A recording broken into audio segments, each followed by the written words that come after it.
तो लोकसभा का रण तीसरा चरण यानी कि तीसरा चरण अगर आ गया है तो आधी स्थितियां जो हैं वो निपट चली हैं, लेकिन आधी स्थितियां अगर निपटी हैं तो किसके पक्ष में जा रही हैं इसको समझने की कोशिश। लेकिन इस बीच बयानबाजी का दौर भी, ये कितना माइलेज देगा, किसको देगा और वोट में कितना तब्दील होगा, ये बहुत महत्वपूर्ण हो जाता है। इसी पर हम चर्चा करेंगे। कुछ खास मेहमान हमारे साथ हैं, सीधा उनका तारुफ करवा देते हैं। पल्लवी सिंह, प्रवक्ता बीजेपी से हमारे साथ हैं। पल्लवी जी, बहुत स्वागत है आपका।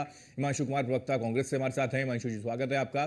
कपिल श्रीवास्तव, प्रवक्ता समाजवादी पार्टी से हमारे साथ हैं। कपिल जी, आपका स्वागत है। सौरभ दुबे, पॉलिटिकल एक्सपर्ट के तौर पर हमारे साथ मौजूद हैं। सौरभ जी, आपका भी बहुत स्वागत है। सबसे पहले शुरुआत सौरभ जी आपसे मैं कर रहा हूं, क्योंकि आज तीसरे चरण को लेकर अलग अलग तरीके के बयान भी निकलकर सामने आए, कुछ छुटपुट घटनाएं भी हुई, उसमें नाराजगी भी जाहिर की गई।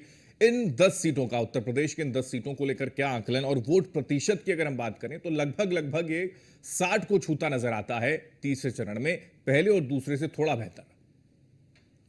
नहीं, बिल्कुल। आज देखिए तीसरे चरण की जब वोटिंग हुई तो सुबह सुबह प्रधानमंत्री जी ने भी अपना वोट किया और सुबह सुबह निकल करके वो जो पहले बात करते हैं कि पहले मतदान फिर जलपान जी। तो उसको उन्होंने शब्दों के अलावा जो है वो क्रियान्वयक रूप से जो है सबको दिखाया और एक तरह से वो प्रेरणा स्रोत बना। तो आज हम देख रहे हैं कि कुछ ना कुछ वोट परसेंटेज जो है वो बढ़ा हुआ दिख रहा है आपको स्पष्ट रूप से, और कई स्टेट में तो काफी मात्रा में बढ़ा हुआ है। अगर गोवा की बात करते हैं, आसाम की बात करते हैं तो काफी मात्रा में बढ़ा हुआ दिख रहा है और अच्छा खासा मतलब वोटिंग हुई है।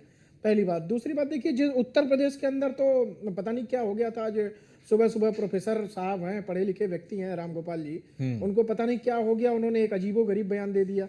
ये बताइए, अजीबो की यूजलेस है राम मंदिर, इस तरह के बयान तो जो है मुझे लगता है स्वर्गीय मुलायम सिंह यादव जब थे तो राजनीति में इतने मजबूत व्यक्ति थे कि ये शब्दों के एक एक शब्द को समझते थे कि ये शब्दों का असर जनता के ऊपर क्या करे, क्या पड़ेगा। और चुनाव जब ऐन वक्त, जहां पर यादव समाज की आज कई सारी सीटें थी जहां पर चुनाव होता था, समाजवादी पार्टी के लिए आज बहुत महत्वपूर्ण दिन था ये। बिल्कुल। और वहां पर अगर इस तरह के बयान आप दे रहे हैं तो ये कहीं ना कहीं वोटर को, मुझे लगता है कि कहीं ना कहीं तो प्रभावित किया होगा। प्रभावित तो नकारात्मक रूप से ही किया होगा, क्योंकि आप भाई किसी मंदिर को, भाई यादव भी तो राम भक्त होते हैं, हनुमान भक्त होते हैं, बहुत सारे यादव समाज, अगर आप यादव समाज की बात कर ले तो उनको तो हमने देखा है पूजा पाठ करते हुए कितने अच्छे तरीके से। तो उसको आहत करने का अगर प्रयास किया गया, थोड़ा सा बढ़ा है तो वो कहीं और चला गया। बिल्कुल वही मैं कह रहा हूँ कि सुबह सुबह पता नहीं क्या जरूरत थी, पढ़े लिखे व्यक्ति हैं, प्रोफेसर साहब है, पता नहीं क्या अनावश्यक रूप से, या कभी कभी माँ सरस्वती विराजमान होती है, वो उनके मुंह से निकल जाती है, जो दिल में होता है वो जुबान पे आ जाता है। वही दूसरी तरफ जो है एक लालू प्रसाद यादव है, उन्होंने भी बड़ा अजीबोगरीब बयान दे दिया। उन्होंने एक बात तो दिखा दी, स्पष्ट कर दी कि प्रधानमंत्री नरेंद्र मोदी के ऊपर जो विपक्ष आरोप लगाता है कि वो संविधान के साथ छेड़छाड़ करेंगे, संविधान खत्म करेंगे, वो तो कहीं खत्म करेंगे नहीं करेंगे, लेकिन आपने ऐसी बात कह दी कि जो संविधान विरोधी बात है, जो संविधान के पक्ष में ही नहीं है। धर्म के आधार पर आरक्षण जो है वो भारत के संविधान में तो बिल्कुल संभव नहीं है। और आप कहते हैं कि हम आएंगे तो मुस्लिमों को आरक्षण देंगे। अरे भैया, जाति के आधार पे और जो है आर्थिक रूप से जो है वो तो आरक्षण मिल रहा है सभी लोगों को, 140 करोड़ जो देशवासी हैं। और मजे की बात क्या है कि लालू यादव किसका विरोध कर रहे हैं? लालू यादव अपनी ही बात का विरोध कर रहे हैं, क्योंकि मंडल की बात उन्होंने ही की थी। और जिस मंडल की बात की थी उसके अंदर यादव और पिछड़ों की बात की थी, उनको दिलाने के लिए वोट। तो मुझे समझ में नहीं आया, क्या उन यादवों का वोट छीन करके वो उन मुस्लिमों को देना चाहते हैं सिर्फ और सिर्फ तुष्टीकरण के लिए?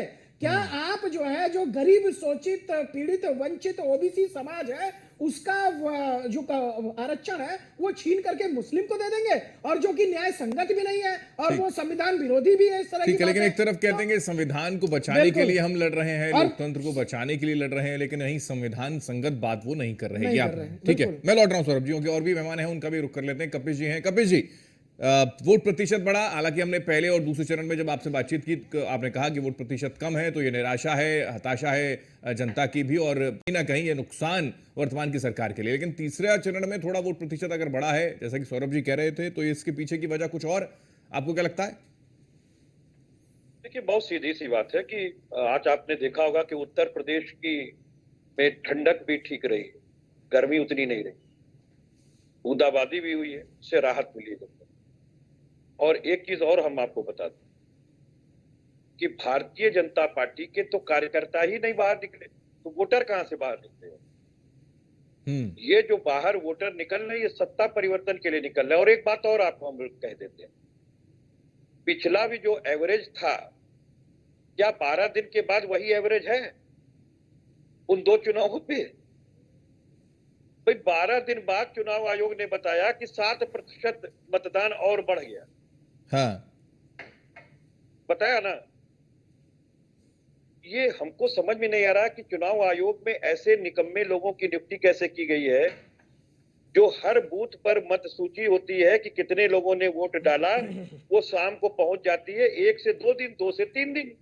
ठीक कपिल जी, लेकिन चुनाव आयोग को लेकर इस तरीके का विवादास्पद बातें हैं, इस जिक्र तरह आप की कर रहे हैं, नहीं फिर वही मैं तो स्थिति कह बन रहा जाती हूं। है। कोड ऑफ क्योंकि एक कंडक्ट तरफ आचार संहिता भी लगी है, आप मैं लोग कह का रहा प्रवक्ता हूं। हैं।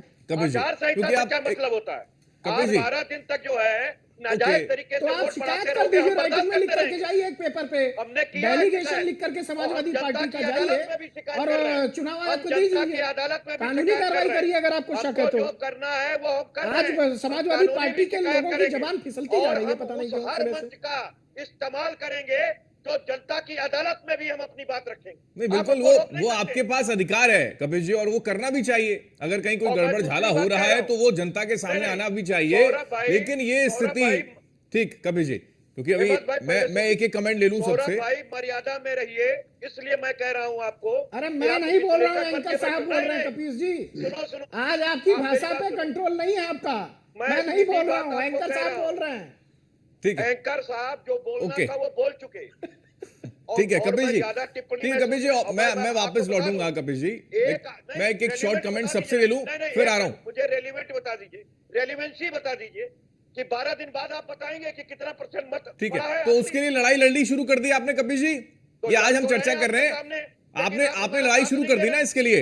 आप चुनाव हमारा आयोग के साथ संज्ञान नहीं में दे रहे। सारी चीजें आ गई, जैसा कि आप ये कह रहे कह थे। हैं कि चुनाव आयोग के खिलाफ हमको बोलना ही नहीं चाहिए, चाहे वो कितना भी लोकतांत्रिक। नहीं, आप बोलिए निकम्मे शब्द का प्रयोग, मैं निकम्मे शब्द पे क्यों आपत्ति, नहीं आप खुल के कहेंगे? मैं बोलिए, निकम्मा कहूंगा। बिल्कुल अपनी बात ऐसे रखिए। लोग जो वोट ना गिन सके वो निकम्मे नहीं है तो और क्या है? मैं 100 बार कहूंगा लोकतंत्र, ये लोकतंत्र पर सवाल आप खड़े कर देते हैं। इस चुनाव तरह आयोग पर आपको लोकतंत्र को विश्वास नहीं है खेलने कपिल जी। वाले को चुनाव मैं आयोग के आप अधिकारी, मुझे चुनाव बताओ, आयोग के आपको बड़े विश्वास बड़े है क्या? जो आपको अधिकारी विश्वास बैठे हुए हैं, है? उनको आप सवालों के घेरे में खड़ा कर देते हैं कपिल जी। आपको- तो फिर आपको कैसे नहीं, लोकतंत्र खूबसूरत बन पाएगा? कैसे ये चुनाव मैं पूछ पर रहा विश्वास हूं। है या फिर नहीं कपिल जी, ये बताइए आप। अरे मैं तो कह अभी रहा जो हूं चुनाव ना, हो रहा है उस हेमंत पर आपको भाई, किसी 1% विश्वास है या नहीं तो कपिल जी? मैं ये आपको पूछ रहा हूं बार-बार- आपसे। मैं आपको बार बार कह रहा हूं, बार बार कह रहा हूं कि अगर जस्टिस डिनाइड करोगे तो उठाना पड़ेगा आवाज। और ये मतलब आपने हार मान ली है क्या अभी से? ये आप बात हार तो मान हेमंत रहे को हैं? कहना चाहिए। आपने ये बात मान लिया तो कि मुझे आप कहना हार रहे चाहिए। हैं? और ये जान लो सौरभ दुबे, अगर आप बीच में बोलोगे तो मैं बोलने नहीं दूंगा आगे फिर। चलिए ठीक है, मैं आगे और ठीक है कपिल जी, कपिल जी ठीक है, लेकिन कम से कम ये बड़ी बड़ी ईमानदारी के साथ और बड़ी गंभीरता के साथ सोचने वाला विषय है कपिल जी। आपने चुनाव आयोग पर सवाल उठाया, ठीक है, लेकिन सवाल ये कि जब आपको उसी बॉडी के जरिए लोकतंत्र की प्रक्रिया को पूरा करना है तो बार बार सवाल उठाने का क्या मतलब है? क्या चुनावी मैदान में आप जीत रहे हैं? क्या ये हारने की स्थिति है?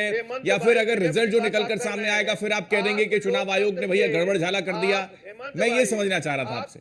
हेमंत भाई, आप लोकतंत्र के चौथे पिलर हैं। हाँ, जो प्रश्न आपको खड़ा करना चाहिए वो प्रश्न अगर विपक्ष खड़ा कर रहा है तो उस पर आप प्रश्न खड़ा कर रहे हैं। नहीं, मैं प्रश्न खड़ा नहीं कर रहा, लेकिन आप निकम्मे शब्द का इस्तेमाल अगर करेंगे संवैधानिक बॉडी को लेकर तो सर सवाल खड़ा करेंगे ना। ठीक है, मैं लौट रहा हूँ कभी, जब मैं आ रहा हूँ क्योंकि और भी पैनलिस्ट हैं, फिर वापस आपको समय दूंगा। ओके हिमांशु जी, ठीक सर, 12 दिन लेगा तो ठीक है हिमांशु, आ रहा हूँ कभी जी, आ रहा हूँ सर। निकम्मा कहूंगा अगर ऐसे अयोग्य लोगों की भर्ती उसमें हो रही है तो आप सर, आप सड़क पर चिल्लाकर FIR भी हो सकती है। आप ये लगातार कहते रहे सर, प्लीज कम से कम मेरे शो में ना कहें। FIR भी हो कपिल जी सकती है इस पे। प्लीज मेरे शो में ना कहें। आप कहते रहे इसको और इसको लेकर आप लड़ाई लड़ें, कानूनी लंबी लड़ाई लड़ें। कपिल जी प्लीज इस शब्द का इस्तेमाल आप ना करें, नहीं तो मेरे को म्यूट करना पड़ेगा। आप बड़े प्रवक्ता हैं, मैं लगातार आपके साथ बैठा हूं, लेकिन प्लीज इस तरीके के शब्द का इस्तेमाल ना करें। अब मैं लौट रहा हूं, आ रहा हूं कपिल जी। हिमांशु जी, ये जो स्थितियां बनी है, और सीधे तौर पर कुछ देर पहले हमने योगी आदित्यनाथ को भी सुना, उन्होंने भी कहा कि राम द्रोह, राष्ट्रद्रोह वाली स्थिति बनी है इंडी गठबंधन की। आप आज के इस चरण को लेकर मतदान के प्रतिशत के लिहाज से कहां स्टैंड करते हैं? देखिए, पहले चरण में जो मतदान हुआ उसके बाद जो भारतीय जनता पार्टी की बेचैनी साफ स्पष्ट हुई। उन्होंने एक नारा दिया था हमारे प्रधानमंत्री जी, सबका साथ सबका विकास, लेकिन पहले चरण के मतदान के बाद तो उनके मुंह से यह बंद हो गया निकलना।